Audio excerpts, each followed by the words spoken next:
and I'm going live with the recording. And I just want to introduce our panelist and leader for our webinar today, Naima Hirsch, who's a proud JOFAnic.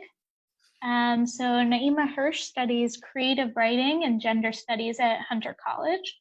She currently teaches kids to ask tough questions at JCP downtown and Sutton Synagogue, builds a spiritual home at the Beis Community, and promotes Jewish feminist writing as an Alma Ambassador. Naima's writing has been published by Alma, Hevria, and the JOFA Blog, among others. Explore her work at naimahirsch.com, which I'm about to put in the chat box as a link. And feel free to use this chat box to ask any questions either during or after the webinar. Okay, Naima, handing it over to you. Okay. Hi. Oh, I see. Dani just put it. Okay. Got to not get distracted by the chat. So Rebecca, cut that out. So first of all, I just want to express gratitude to Dani and everyone at JOFA for this opportunity. And I'm very lucky for all of my past involvement with JOFA, whether it be, going to the conference in I think it was 2017 and all the other programs I've, been to at JOFA, and also just being able to have this opportunity to talk about creativity. So I'm very grateful for that. And also, for all the work that JOFA does for Orthodox women. I wouldn't be able to do whatever. So first, before I start talking about creativity and writing and the creative process, I just want to put a disclaimer out there. This is all about what I'm going to share. What I'm going to be talking about is very much my personal relationship to all of this, to creativity, to writing, to the creative process. And working through these, I don't want to say like blocks, but because I don't believe in that, but working through creative rough spots, it's not something that can be solved with a one-size-fits-all solution.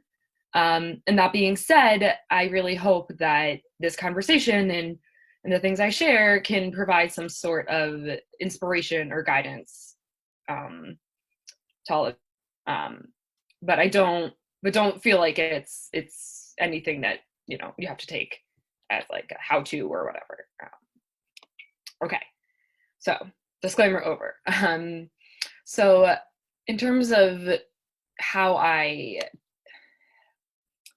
experience writing or how I think about writing or creativity, it's really that I don't remember ever not writing, meaning that I like to say that I've been writing since I can hold a pen or a pencil, really, because in first grade, they didn't really give you pens to write with, at least not in the school I went to.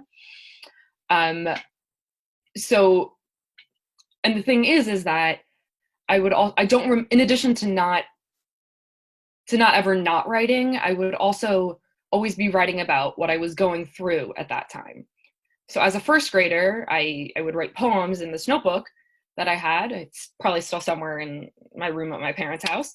But I would write poems about autumn leaves, but the next page would be about the girls in my class who wouldn't let me play with them at recess. I think I called them the fashion girls or something, I don't remember. And then as I, got older, the topics would change that I would write about, but the process, the way I thought about writing and the way I went about it was pretty much the same.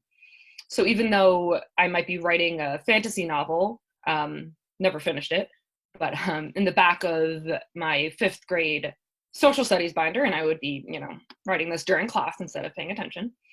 Sorry, Maura, Julie. But I would also be writing this, like, all these angsty poems about, whatever things I was going through with my friends or whatever boy I thought was cute or whatever.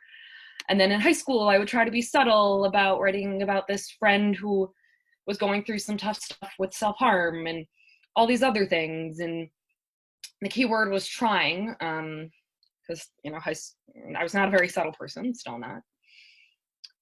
But what I'm trying to say, I think, is that fundamentally, writing is about communication. And obviously, when you write an email or anything else where you're corresponding with someone, it's really very clearly about communication, but it's really about any other form of writing.